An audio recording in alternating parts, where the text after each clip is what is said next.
एक बहुत ही special podcast की हम शुरुआत करने जा रहे हैं, माई इन्वेस्टमेंट जर्नी। और इसमें मैंने सोचा कि मार्केट की सबसे रंगीन पर्सनालिटीज़ में से एक के साथ क्यों ना शुरुआत की जाए। जी हाँ, मैं बात कर रहा हूँ लेजेंडरी इन्वेस्टर विजय केडिया जी की, जो एक लेजेंडरी इन्वेस्टर तो हैं ही, साथ में एक लेजेंडरी सिंगर भी हैं। तो आज उनसे करेंगे एक बहुत खास बातचीत। विजय भाई, थैंक यू सो मच। आज इस पॉडकास्ट में, मेरे पहले पॉडकास्ट में आप पहले गेस्ट बने। सबसे पहले तो थैंक यू सो मच आज हमारे साथ जुड़ने के लिए।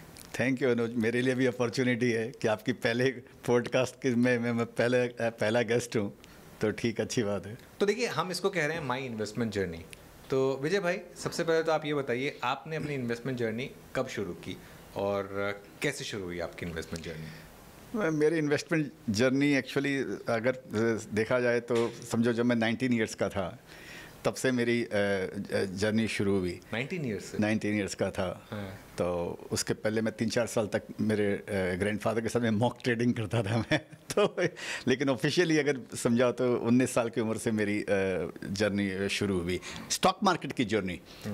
तो ये समझना चाहिए। तो नहीं, तो थोड़ा सा एक्सप्लेन करिए। तो कैसे 19 साल की उम्र में आप कितना पैसा इन्वेस्ट करते थे? क्या वो आप अर्न कर रहे थे या वो पॉकेट मनी इन्वेस्ट करते थे?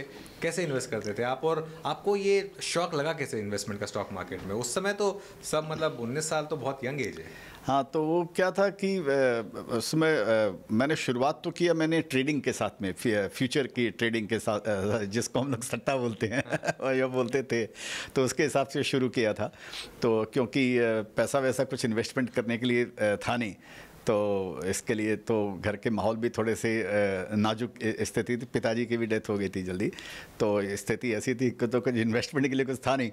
तो खाली एक सट्टा ही ऐसी चीज़ है, फ्यूचर ही ऐसी चीज़ है कि यह थी उस समय कि जो आप आराम से कर सकते हो बिना पैसे के, क्योंकि क्लियरिंग का, लेन देन का भी जो था वो भी 13, 14, 15 दिन का लेन देन होता था। तो बीच में आपके पास में खेलने का आपके पास में टाइम था, और एजुकेशन भी कुछ खास नहीं है। तो इस बोल के ये लगा कि यही ऐसा काम है कि कोई महामूर्ख भी है, बिना पढ़ा लिखा, अंगूठा छाप, वो आदमी भी कुछ कर सकता है, सट्टा कर सकता है। उसमें क्या लेना और बेचने का है, आया तो ठीक है और गया तो फिर देखा जाएगा। तो उस समय तो फ्यूचर्स ट्रेडिंग मतलब बदला ट्रेडिंग होती है। हाँ, बदला ट्रेडिंग हुई। लेकिन वो 15 दिन का बदला था ना, तो 15 दिन और M2M वगैरह सब कुछ था नहीं कि आज आप ले लो और कल आपको रात को घाटा भी हो गया तो आपको M2M देने का है। तो उसमें आपने पैसा बनाया था या गया था आपका पैसा उसमें? नहीं, उसके अंदर में क्या कि शुरू में तो जैसे वो बिगिनर्स लक होता है ना, तो आप कुछ भी करो तो आपको पैसा आ जाता है। बाद में मैंने रियलाइज़ किया वो शुरू का पैसा इसके लिए आता है, जो हम बिगिनर्स लक बोलते हैं, क्योंकि आप इंट्यूटिव, आपका सात्विक भाव रहते हैं, आपके इंट्यूशन के जो भाव रहते हैं, ऐसा मेरा मानना है। बाद में मेरे को ऐसे रियलाइज़ हुआ। तो शुरू में तो घुसे तो पैसे की क्या 200-500 रुपया भी, अगर 50 रुपया भी आ जाता था तो बहुत था। ऐसे बात ज़्यादा कोई वो भी नहीं था। तो शुरू में आया बिगिनर्स लक के हिसाब से, तो ऐसे लगने लग गया कि अपन तो राजा है तो और बाद में जाने लग गया। काफ़ी अच्छी जर्नी रही, मतलब वो एक समय पे जब आप कह रहे हैं कि फाइनेंशियली स्ट्रगल कर रहे थे। हाँ। और आज इंडिया के सबसे बड़े इन्वेस्टर्स में से एक आपकी गिनती होती है, और इतना बड़ा आपका पोर्टफोलियो आज की डेट में, तो काफ़ी शानदार इन्वेस्टमेंट जर्नी रही। आप you must be really proud of it, अपनी इस इन्वेस्टमेंट जर्नी को लेकर। प्राउड तो क्या है जी, ये तो देखो वो वर्क इन प्रोग्रेस है अनुज भाई, ये तो चल रहा है अभी तो। अभी तो बहुत आगे जाने का है। तो ये ठीक है, हम सीख रहे हैं, गिर के, पढ़ के, फिर उठ के, फिर उससे क्या सीखते हैं, ट्रायल एंड एरर, जिससे उससे सीख कर जर्नी कारवां चालू है, शुरू है। बिल्कुल। तो सट्टे से लॉन्ग टर्म इन्वेस्टमेंट के बीच का जो जर्नी थी, उसके बारे में बताइए। कहाँ आपको लगा कि नहीं यार, सट्टा नहीं करना है मुझे तो इन्वेस्टमेंट करनी है और लेके बैठना है?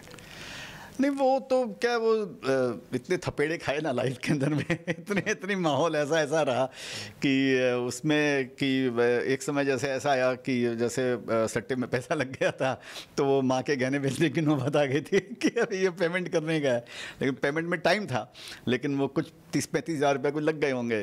तो अच्छा। हाँ, तो वो लग गया, तो ऐसे लगा कि वो गहने बेचने की नौबत आ गई है। तो ठीक है, माँ बोले अभी क्या करेंगे, जो है वो है पेमेंट तो करना ही चाहिए।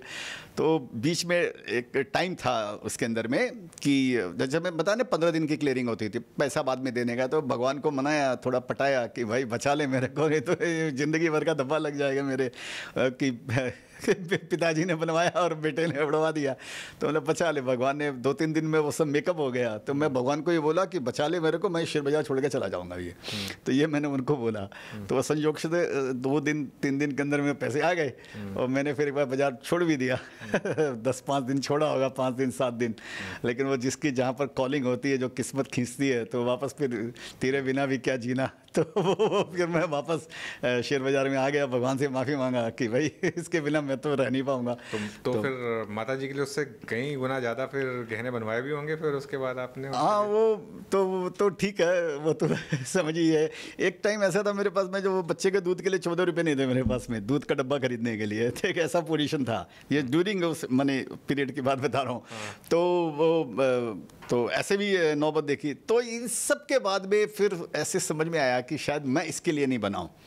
ठीक है, उस समय तो ये डेटा नहीं थे कि 90% लोग पैसा खोते हैं या 99 खोते हैं। उस समय तो यही था कि इससे बड़ा कुछ है ही नहीं। आप जाओ 12 बजे जाओ मार्केट में, ठक ठक इधर उधर कुछ कर लो, 2 बजे घर आ जाओ। रंगीन है। तो इन सब चीज़ों से ये समझ में आया कि शायद मैं मेरे लिए ये नहीं बना हुआ है। तब फिर वहाँ पर मैंने थोड़ा सा अपना माइंड चेंज किया कि अब शायद मेरे को इन्वेस्टमेंट की तरफ ध्यान देना चाहिए। इन्वेस्टमेंट की तरफ ध्यान देना चाहिए। तो आपकी पहली इन्वेस्टमेंट क्या थी, याद है आपको? किस तरीके से आपने, उस समय तो रिसर्च रिपोर्ट्स वगैरह भी कम ही हुआ करती होंगी, तो क्या सोचकर आपने इन्वेस्ट किया? कंपनी का नाम क्या था और क्या आपकी सोच थी उस इन्वेस्टमेंट में? तो उस समय क्या है कि इन्वेस्टमेंट के जो माहौल था वो तो बहुत नाजुक था। कोई ज़्यादा लोग इन्वेस्टर तो थे नहीं, सटोरिये ही ज़्यादा थे। तो कोई इन्वेस्टमेंट की बात भी नहीं करता था। इन्वेस्टमेंट की बात भी करो तो ऐसे लग रहा है कि जैसे ग्रीक भाषा बोल रहा है, संस्कृत बोल रहा है, लोगों को समझ में नहीं आता कि पागल है क्या बोलता है। तो उसमें और ऐसा भी कुछ नहीं था कि ये कोई टीवी का इंटरव्यू हो रहा है, आप किसी हिसाब सीख रहे हो या इंटरनेट पे सीख रहे हो या टीवी चैनल है या कुछ है नहीं। न्यूज़पेपर में भी ब्रोकर्स रिपोर्ट वगैरह कुछ होती नहीं थी।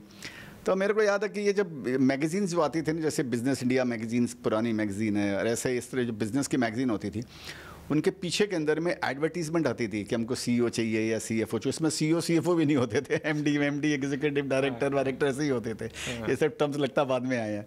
तो उनको समझिए, उनको आदमी चाहिए थे। तो वो लिखते थे कि हमारी कंपनी है, 200 करोड़ का हमारा टर्नओवर है, हमको ये आदमी चाहिए, वहाँ चाहिए, और हम 20% ग्रो करेंगे या हमारा ये हो जाएगा। तो उससे पकड़ते थे कि अरे इस कंपनी में ग्रोथ है इसमें। और या पेपर में कोई छोटा मोटा कुछ आ जाता था। तो ऐसे ही एक पेपर में एक बार ऐसे आया, पंजाब ट्रैक्टर के लिए मेरा पहला इन्वेस्टमेंट था मेरा लाइफ का। तो बाद में मर्ज हो गई वो कंपनी, शायद महिंद्रा ने ले ली। लेकिन उस ऐसा है कि पंजाब ट्रैक्टर है और उसमें उसका एक छोटा सा आया, कोई 7-8 लाइन का, छोटी सी लाइन का एक आया था कि ट्रैक्टर इंडस्ट्री रिवाइवल हो रही है और हम लोग बहुत अच्छा करने वाले हैं, और ऐसा वैसा एक आया। तो वो समझ के मेरे पास जो भी पैसे वैसे इधर उधर जो थोड़े बचाए जो भी, तो कुछ 35,000 रुपये का इन्वेस्टमेंट था वो, समझ लो। वो मैंने सारे रुपये उसमें लगा दिए, सॉरी पंजाब ट्रैक्टर पे। सारा पैसा? मैं सारा ही काम करता था। अच्छा। मैं सट्टे में भी आपके दर्शक के लिए बताना चाहूँगा, मैं इसके लिए फेल होता रहा सट्टे के अंदर में भी, कि मेरे ट्रेड सारे सही होते थे। अगर 10 ट्रेड करता तो शायद 10 में से 7-8 ट्रेड, 9 ट्रेड मेरे या 10 ट्रेड सही होते। लेकिन मेरे को क्या जल्दी पैसा बनाने का था, और वो 150, 200, 500 रुपये में मेरा पेट नहीं भरने वाला था।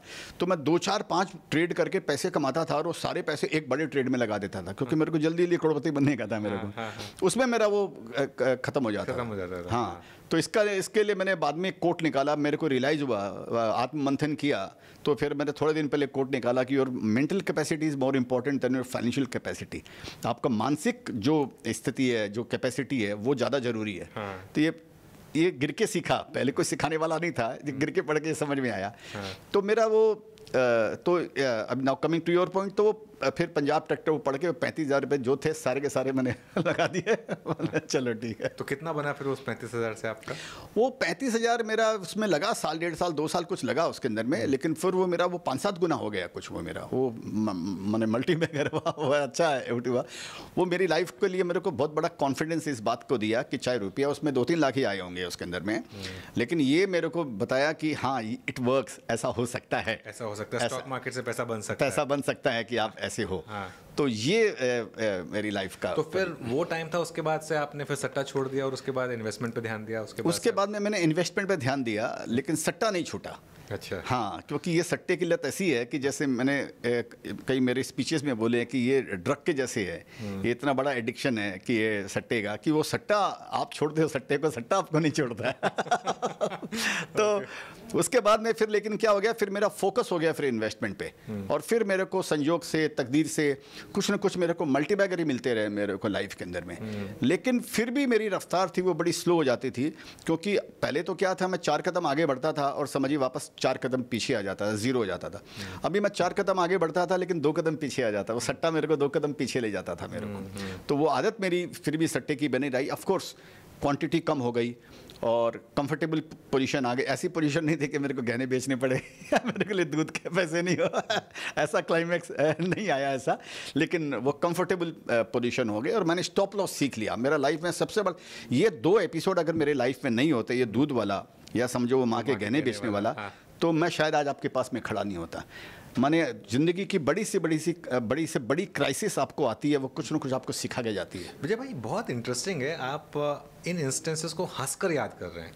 मतलब ऑब्वियसली जब हुई होंगी तो उस समय तो बहुत आपको दुख हुआ होगा, लेकिन इन 2 चीज़ों से आपको कुछ लाइफ में सीख भी मिली होगी और अब आप उसको मतलब हंस के याद करते हैं। मतलब मुझे काफ़ी इसमें इंटरेस्टिंग लग रहा है ये चीज़। तो लगता है ना कि अभी मैं तो उस हालत में जी रहा था ना, उस हालत में भी ऑफकोर्स मैं तड़पता था। मैं जिस हालत में था मेरे को लग रहा नहीं था कि मेरे को ऐसा लाइफ में ऐसा जीना है, लेकिन अगर है तो है, मैं तो उसको चेंज नहीं कर सकता हूँ ना। तो फिर अभी जब पीछे घूम के देखते हैं तो उससे जो लेसन मेरे को मिला, जैसे मैंने बताया, वो लेसन इतने कीमती लेसन मिले कि वो मेरा स्ट्रक्चर था, मेरा वो पिलर है आज के दिन में। ये जो 2 एपिसोड हुए, देखिए मेरा मानना है कि जो बच्चा जल्दी गिर जाता है ना, समझिए अपने बचपन में गिर जाता है, 6-8 महीने के साल भर की उम्र में अगर गिरता है तो वो 2 चीज़ सीखता है। एक तो लॉ ऑफ ग्रेविटी वो सीख जाता है कि मेरे को कैसे खड़े होने का लाइफ के अंदर में। अगर वो उस समय नहीं सीखता और बड़े होकर सीखेगा वो, तो उसकी हड्डी पसली टूटने वाली है उसकी। तो बचपन में के अंदर में उसको ये समझ में आ जाता है। और दूसरा, वो खड़ा होना सीख जाता है कि अब मेरे को किस तरीके से खड़ा होने का। आप छोटा बच्चा भी आप देखिए, दोनों पैर एक साथ नहीं उठाएगा ना। अगर उसको नीचे से उठना हो तो एक इस टेबल पर एक हाथ रखेगा, एक यहाँ रखेगा, फिर वो उठाएगा। 6 महीने का बच्चा आपको बताएगा, क्यों? वो गिरने से वो चीज़ सीख रहा है। तो मेरे लाइफ में जैसे मैंने बताया, ये पिलर थे मेरे लाइफ में। आज भी मेरे लिए गीता वाक्य है वो जो है, तो आज पीछे घूमता हूँ तो ऐसा लगता है वो लीला थी, वो ईश्वर शायद लीला कर रहा था। वो मेरे को लेसन देने के लिए इतनी बड़ी अग्नि परीक्षा हुई मेरी लाइफ के लिए, तो उसके कारण शायद मैंने सीखा और मैं यहाँ खड़ा हूँ। तो फिर उस पहली इन्वेस्टमेंट से आपके क्या, जैसा आपने कहा कि उस समय तो कोई सिखाने वाला था नहीं, आपने तो खुद ही सीखा सब कुछ।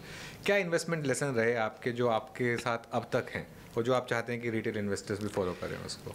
वो सारे इसी बोलकर जो मैंने मेरे लाइफ में सीखा ना अनुज भाई, वो सब मैंने मेरे कोर्ट्स में पिरोया है। मेरे सारे मेरे इंटरव्यू में पिरोया है, सारे मेरे गाने में उनको ढाला है, और जो गाने मैंने लिखे हैं वो सब मेरे एक्सपीरियंसेस उसके अंदर में ढाला है।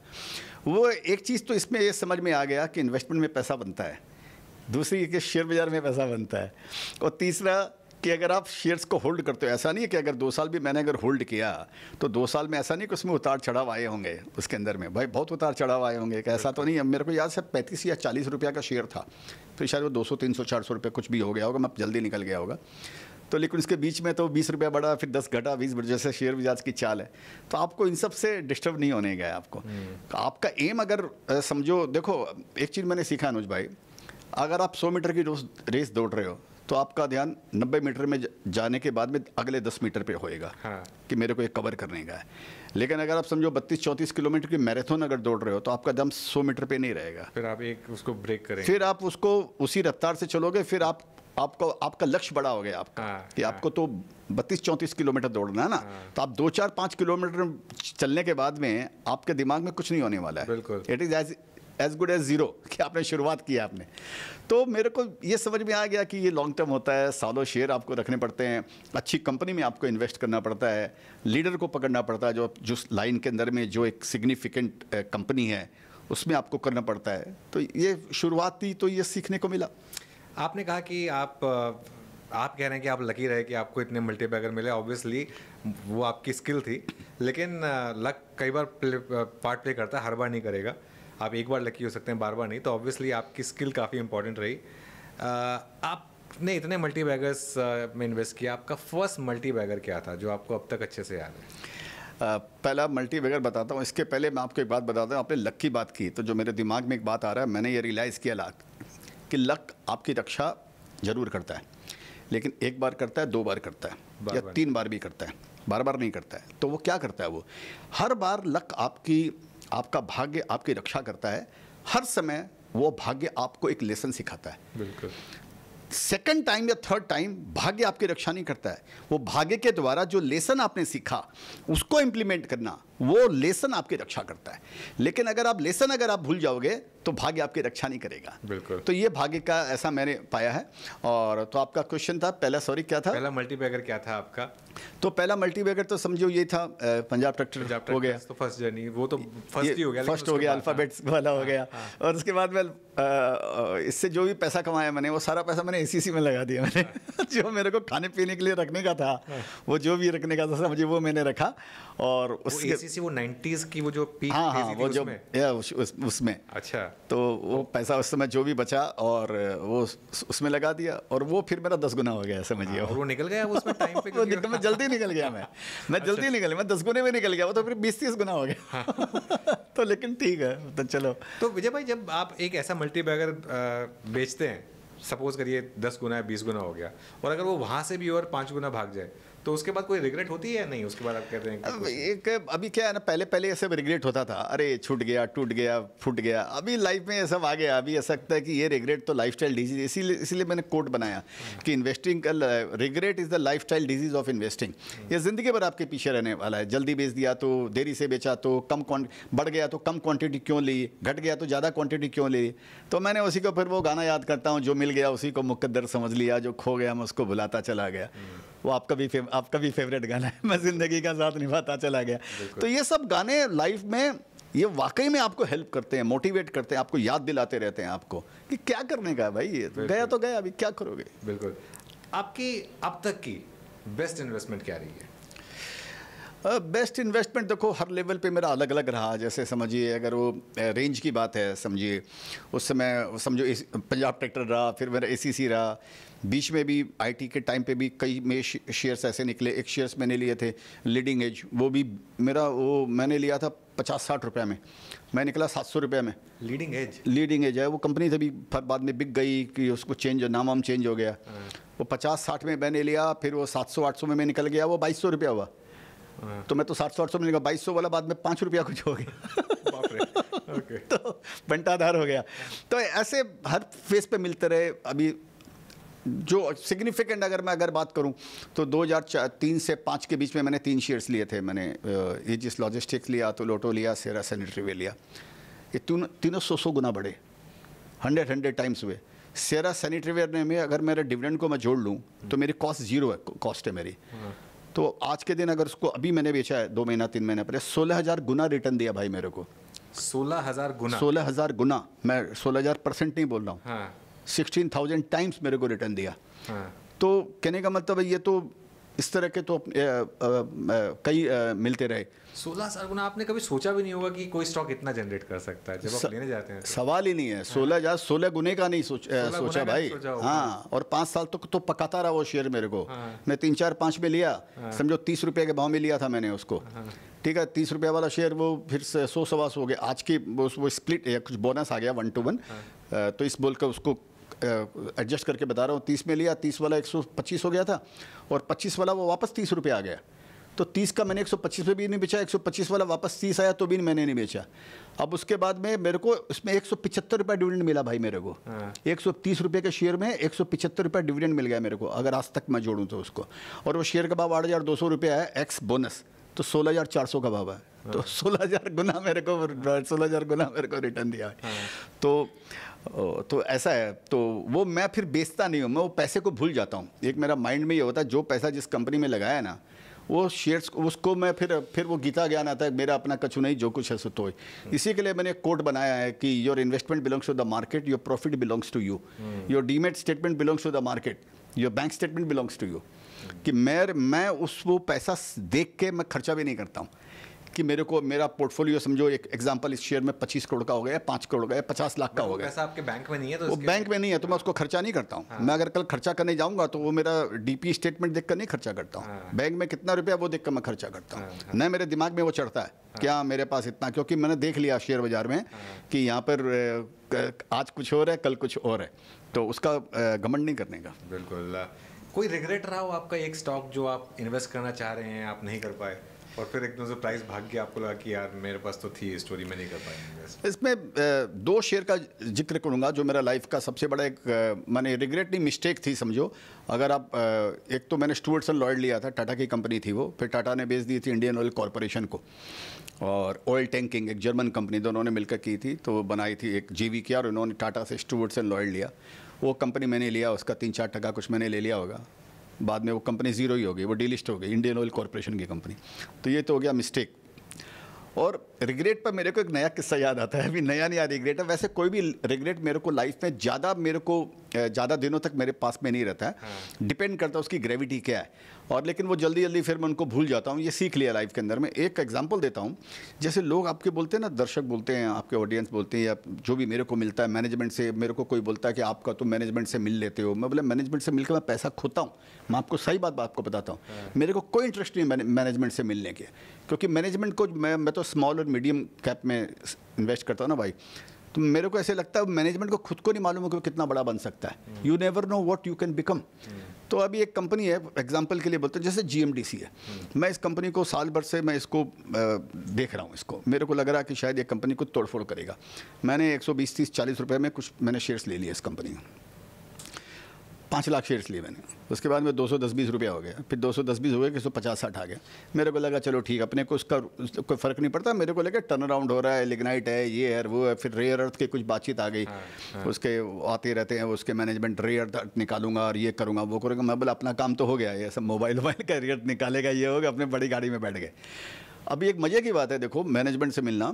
अभी 1 महीना पहले मैं किसी एक सज्जन से मिला गुजरात के अंदर में, और वो एक्स IAS ऑफिसर है वो, ठीक है। तो वो सरकारी कोई करते हैं, रिटायर हो गए बेचारे, रिटायर हो भी उनको साल हो गए, बुजुर्ग हो गए, उनको शेयर बाज़ार का थोड़ा शौक है। तो किसी ने मेरे को उनसे मिलवा दिया उनको। तो वो मेरे को पूछे कि भाई क्या केडिया जी ऐसे वैसे ज़रा बताओ। मतलब सर मेरे को GMDC अच्छे लगते हैं, आपके गुजरात की कंपनी है, और बहुत सज्जन आदमी है, बहुत अच्छे, बहुत सीधे आदमी है, बहुत अच्छे आदमी। उन्होंने बोला अरे नहीं GMDC तो कुछ नहीं है, तो क्या है कंपनी है, ये है वो है, ऐसा वैसा। उन्होंने कुछ मेरे को नेगेटिव बताया। वो मैं बोला सर वो रेयर अर्थ के अंदर, अरे कोई रेयर अर्थ नहीं है, रेयर अर्थ आता है वो सेंट्रल गवर्नमेंट के अंडर में आता है, ये स्टेट गवर्नमेंट के अंडर में आता है, और इसका कुछ नहीं होएगा और रहेगा वो होगा, उन्होंने बताया।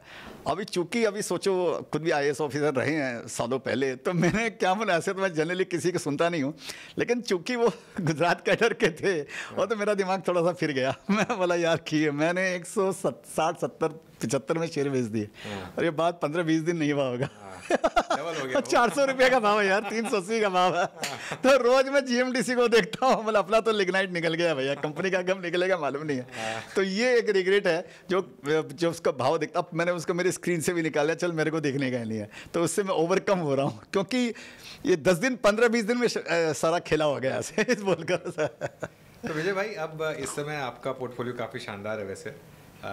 अब अगले 10 साल में आप कहाँ देखते हैं? आपको कभी लगता है कि मैं इंडिया के टॉप 3 इन्वेस्टर्स में से एक हूँगा? ये मतलब ऐसा सोच, ऐसा वो रखते हैं आप, कोई जज्बा रखते हैं? ऑफ कोर्स नंबर 1 पे आने का जज्बा रखते हैं?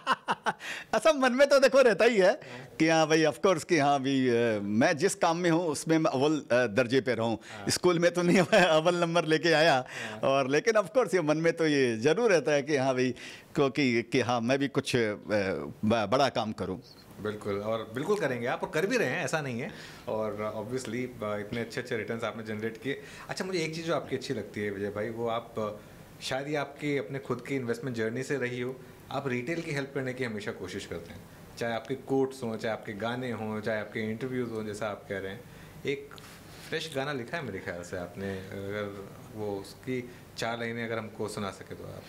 हाँ, वो एक गाना मैंने लिखा है, और वो गाना ऐसे है, सोच कर समझ कर इन्वेस्ट कर, रूमर पे टिप पे ना टाइम वेस्ट कर, नॉलेज और पेशेंस का बिजनेस है ये, अनुभव से सीख और बेस्ट कर, सोच कर समझ कर इन्वेस्ट कर।